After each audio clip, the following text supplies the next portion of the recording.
वहाँ टीचर थे, वहाँ पर एक प्रिंसिपल थे और 2 टीचर और भी थे।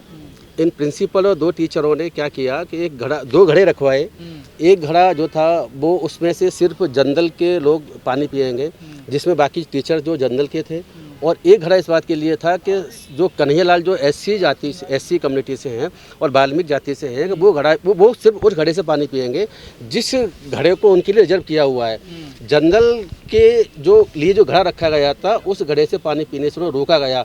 और सबसे बड़ी बात यह है कि उन्हें लिखित में नोटिस भी दिया गया ऐसा कन्हैयालाल जी को राइटिंग में 3 जुलाई 2019 को एक नोटिस दिया। उस नोटिस में ये कहा गया कि आप इस जाति वाल्मीकि भंगी रबड़ भी लिखा हुआ है उसमें जाति से हैं और ये जो जनरल समाज का ये स्कूल है और आप के लिए जो घड़ा है उसी से पानी पिएंगे, दूसरे घड़े से आप पानी नहीं पी सकते। स्कूल सरकारी था वो? स्कूल सरकारी था और सरकारी स्कूल में ये घटना हुई है।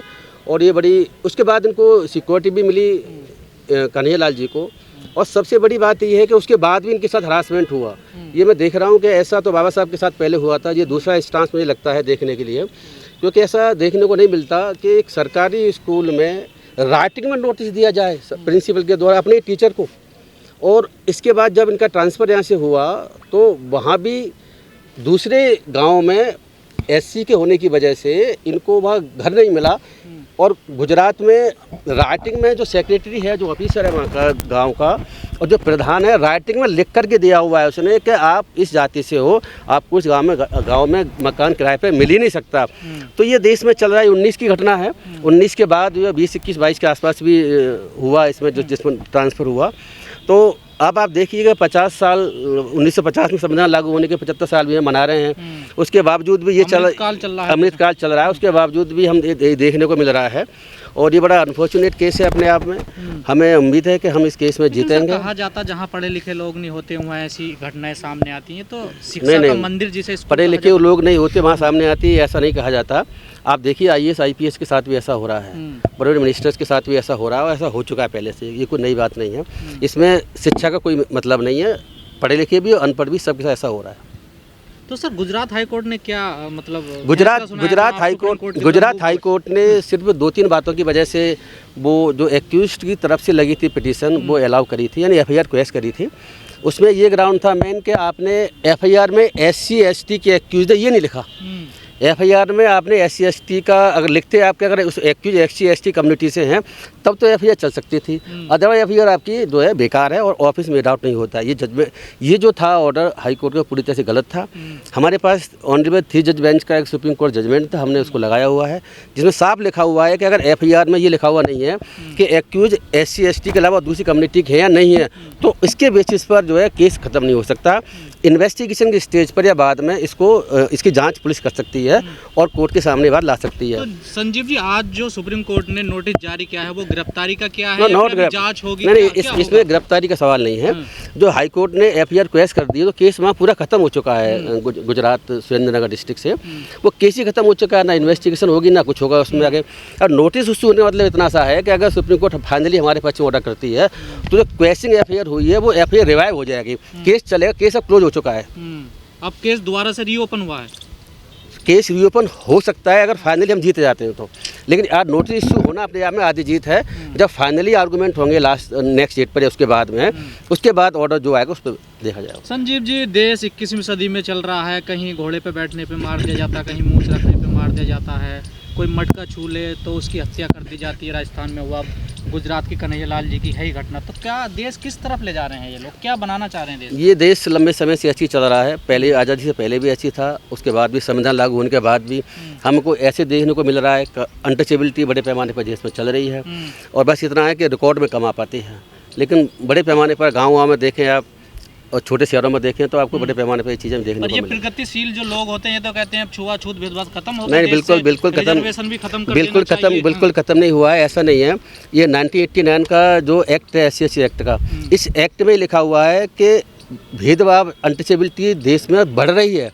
आप उल्टा कह रहे हैं। क्योंकि पहले ऐसा था कि 1950 में संविधान बनने के बाद में आर्टिकल 17 कॉन्स्टिट्यूशन में इंसर्ट किया गया, जिसका मतलब ये था कि अनटचेबिलिटी को रोका जाता है और अनटचेबिलिटी के बेसिस पर अगर कोई भी कुछ करेगा तो वो अपराध होगा। तो उस आर्टिकल 17 के कंप्लाइंस में फिर पार्लियामेंट ने एक्ट पास किया, जैसे अनटचेबिलिटी एक्ट, बाद में सिविल राइट्स एक्ट 1955 कहा गया। उस एक्ट को 1955 से लेकर के हम 1989 तक आ गए। जब देखा कि पार्लियामेंट ने और देश के लोगों ने कि अनटचेबिलिटी बढ़ रही है, घट नहीं रही है, तो फिर ये SC एक्ट लाया गया। आपको और आगे बता दें कि उस 1989 का एक्ट आने के बाद में उसके बावजूद भी अनटचेबिलिटी और बढ़ी। फिर क्या हुआ कि 2014 और 15 में ऑर्डिनेंस लाई पार्लियामेंट, जो कांग्रेस की सरकार थी। ऑर्डिनेंस को लैप्स हो जाए, उसमें करीब 20-25 से ज़्यादा ऑफेंसेस और ऐड किए गए कि घोड़े चढ़ने पर मारना, ये सब पहले ऑफेंस नहीं थे। ये ऑफेंस 2018 पानी दे बेटा 2018 और 2014-15 में ऐड किया गया। बाद में जब मोदी जी प्राइम मिनिस्टर बन के आए तो फिर इन्होंने भी जो पहले ऑर्डिनेंस था उसके बेसिस पर आगे पार्लियामेंट से अमेंडमेंट एक्ट 2014-15 में पास किया और वो एक्ट अभी लागू है।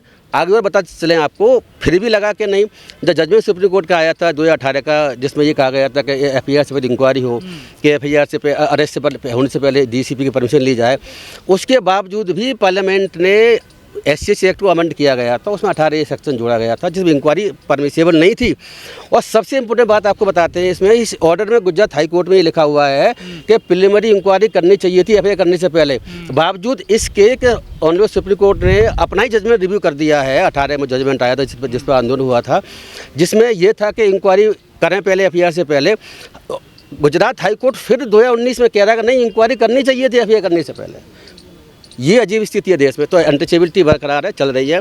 लेकिन सर, जो मोदी जी गुजरात से आते हैं, विकास मॉडल कहते हैं गुजरात को, वो पैर भी धोते हैं सफाई कर्मियों के, तो ये फिर क्या शिगुफा है, केवल मूर्ख बनाया जा रहा है लोगों को? ये आप जो केस की चर्चा कर रही है बता रहे हैं तो सबूत ही है, और क्या कह सकते हैं। SC आयोग में नहीं जा सकते ऐसे मैटर? किसमें?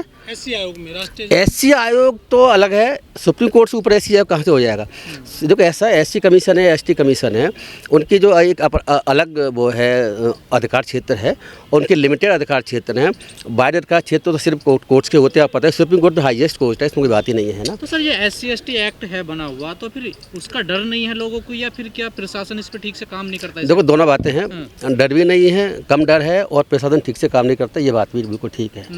और इसीलिए ठीक है कि एडमिनिस्ट्रेशन जो पुलिस इन्वेस्टिगेटिंग एजेंसी प्रॉपर तरीके से अपना काम नहीं करती है, ये देखने को मिला है। उसके अलावा ये भी देखने को मिला है, अगर इंक्वायरी रिपोर्ट देखें, बहुत सारे जजमेंट इस एंगल से हैं जो ये कहते हैं कि इनके लोगों को डरा धमकाया जाता है, इसलिए वो केस वापस भी ले जाते हैं, या विटनेस गवाह कोर्ट में आते नहीं, वो केस बरी हो जाता है। ऐसा सर कन्हैया लाल वाले केस में तो उन्होंने खुद उन्हें नोटिस जारी किया ना, ये तो पानी नहीं पी सकते, इसमें तो प्रूफ भी है, ये तो झूठ मामला उसके बावजूद भी हाई कोर्ट ने क्वेश किया, तो तभी तो हमने कहा आपका बड़ा अनफॉर्चुनेट केस है। ये बात हमने सुप्रीम कोर्ट के सामने रखी भी है, और इस बात को सुप्रीम कोर्ट ने हमारी बात को माना भी है, और हमें पूरी उम्मीद है आगे हमें न्याय मिलेगा। सर, ऐसे मामले रुकेंगे कैसे? अपराध कैसे रुकेगा गरीब गुरबा लोगों पर?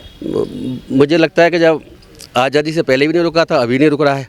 संविधान बनने के बावजूद भी नहीं रुका, SC एक्ट बनने के बावजूद भी नहीं रुका, अमेंडमेंट होने के बावजूद भी नहीं रुका, SC और सिविल राइट्स एक्ट होने के बावजूद भी नहीं रुका।